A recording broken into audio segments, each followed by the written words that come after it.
reportage. Cette fois, il s'agit de chars d'assaut et de chars de combat. Des passionnés ont décidé de faire revivre ces engins utilisés pendant la Première et la Deuxième Guerre mondiale. Et vous allez le voir, mieux vaut disposer de beaucoup d'espace pour vivre pleinement sa passion. C'est un reportage de Charles Bourla.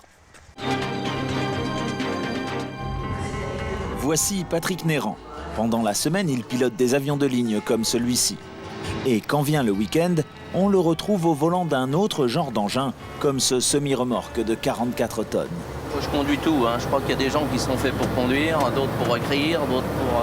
Moi, je fais partie de ceux qui sont faits pour conduire un engin, un avion. Je conduirais aussi bien un bateau qu'un train. En réalité, ce que Patrick préfère piloter, c'est ce qu'il transporte sur son camion, un char d'assaut. Cet homme de 57 ans, pacifique dans l'âme, est un passionné de patrimoine militaire.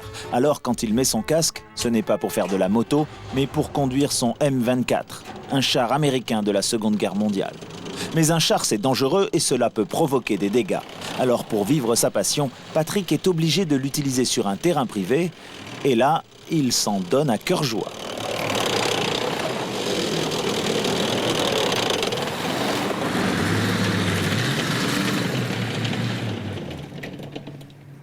On va ouvrir le capot derrière. Hein.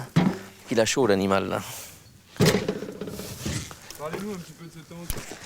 Alors ça, c'est un M24, un char qui est sorti en 1944, qui a fait la bataille des Ardennes. Et un char qui pèse 18 tonnes, armé d'un canon de 75 mm. Et c'est un char relativement rapide et très moderne pour l'époque, avec 2 moteurs V8 Cadillac, avec boîte automatique. Patrick connaît son engin sur le bout des doigts. S'il attache une attention si particulière à cette mécanique, c'est qu'elle n'est plus toute jeune, elle a 62 ans. Chaud. C'est le premier que j'ai eu, ça. Et c'est un char magnifique, merveilleux. Il roule très bien, il est très doux. C'est comme une 2 chevaux, ça. Hein.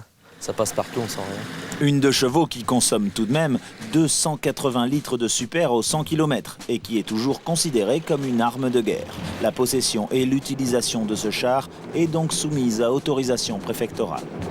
Si Patrick adore conduire des engins militaires, il aime encore plus les restaurer et retrouver les détails de leur histoire. Aujourd'hui, ce char est exactement dans son état d'origine. Ce qui est important, c'est quand même de coller à l'histoire et donc de refaire des véhicules tels qu'ils étaient à l'époque. Et là, sur ce véhicule, par exemple, eh bien, on a un filet de camouflage. Ils emmenaient toujours un filet de camouflage pour cacher le char le soir ou dans les bois, etc. Ensuite, c'est comme les voitures. Hein, il y a des fois des problèmes de chemin de roulement, angle de roue, etc. Donc vous avez une roue de secours sur une voiture. Et bien nous, sur les chars, on a des patins de secours. Voilà, ils sont là. Il y en a 4 et on peut les changer à la demande. Comme en 1944, la tourelle fonctionne et le canon semble prêt à tirer. Sauf qu'il a été rendu inoffensif. Le char est ce qu'on appelle démilitarisé. Cela n'a pas empêché Patrick de donner un nom à son engin comme cela se faisait à l'époque. Il a poussé le détail historique jusqu'à emprunter celui d'un autre char qui s'appelait Hank Snow, un nom de baptême dont il a longtemps cherché la signification.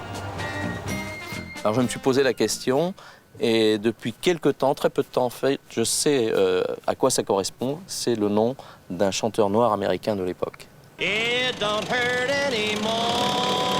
En bon collectionneur, Patrick ne s'est pas contenté d'un seul char. Il nous a invités dans son hangar et la surprise. De la Jeep à l'ambulance, en passant par le char d'assaut, Patrick a restauré lui-même pendant plus de 22 ans un véritable arsenal. Et ici, tout fonctionne. Ce qu'il préfère, c'est le matériel américain utilisé pour le débarquement de juin 1944. Au total, il possède 9 véhicules roulant dans un état impeccable. Et chacun a une histoire. Alors on appelle ça un scout car, c'est-à-dire un véhicule d'éclaireur. Le général Leclerc en avait un, il est rentré dans Paris avec ce type de véhicule. Et restaurer ces véhicules comme l'exige le respect de l'histoire, c'est un travail long et minutieux. Ça demandait 5 ans de travaux pour trouver les pièces et le remonter, mais on a un résultat qui est quand même assez extraordinaire. Un résultat extraordinaire aussi pour le char de Patrick qui, à l'image du célèbre char Sherman, a libéré la France en 1944. Aujourd'hui, ces héros de la Seconde Guerre mondiale sont dans un triste état. Ce ne sont plus que de vieilles carcasses entassées dans le jardin du collectionneur. Mais ne vous y trompez pas, pour lui, ces pièces détachées sont encore très utiles. Il faut au moins 2 chars pour en faire un. Et ça, c'est très très précieux pour nous parce que c'est vraiment notre source de pièces détachées. Notamment, vous voyez, une vieille carcasse de char où il y a plein de pièces qui sont encore très très bonnes à récupérer, malgré la rouille. Et par exemple, on a des tourelles complètement abîmées, trouées, etc. Et avec ça, on peut refaire un char, pas neuf, mais presque. Alors, pour être un bon collectionneur, il faut être un as de la récupération. Pour continuer de faire vivre ce patrimoine, de véritables réseaux internationaux se sont développés. Il y a quelques collectionneurs comme moi qui ont des pièces détachées, très peu de chars. Et il y a aussi quelques revendeurs qui font le monde entier pour récupérer les pièces des armées qui mettent à la ferraille. Et on se fournit beaucoup chez ces revendeurs qui sont en général à l'étranger d'ailleurs. Les quelques pièces qui me restent, je les garde précieusement pour refaire les chars qui sont en restauration dans mon hangar. Voici la dernière acquisition de Patrick, un char exceptionnel qu'il a cherché pendant des années et qu'il va maintenant restaurer pour le faire entrer dans l'histoire. Il a un véhicule très très rare, un char très très rare qui s'appelle un tank destroyer. Et ce tank destroyer va être aux couleurs de celui de Jean Gabin, parce que Jean Gabin était chef de char dans la 2e DB pendant la Deuxième Guerre mondiale. Donc ce char va s'appeler Souffleur 2. Dans son entreprise de restauration un peu folle, Patrick Néran a entraîné ses 2 fils. Il y a quelques années, leur passion partagée les a amenés à défiler devant le président de la République lors de la commémoration du 50e anniversaire de la libération de Paris. La foule en liesse. C'est toi qui conduis là, Olivier? Voilà, avec Olivier qui conduisait le Montmirail. Dans Paris, avec un Sherman. Un vétéran américain avec nous en tourelle qui était chef de char à l'époque sur Sherman. Ah, c'était super parce que conduire un char Sherman à 21 ans, c'est exactement le même âge que pouvaient avoir les GI pendant la libération de Paris ou au débarquement. Donc là, j'ai ressenti vraiment les sensations que pouvaient ressentir les petits gars qui avaient débarqué à l'époque. Oui, c'est un peu ça. On le voit là-bas devant, à droite.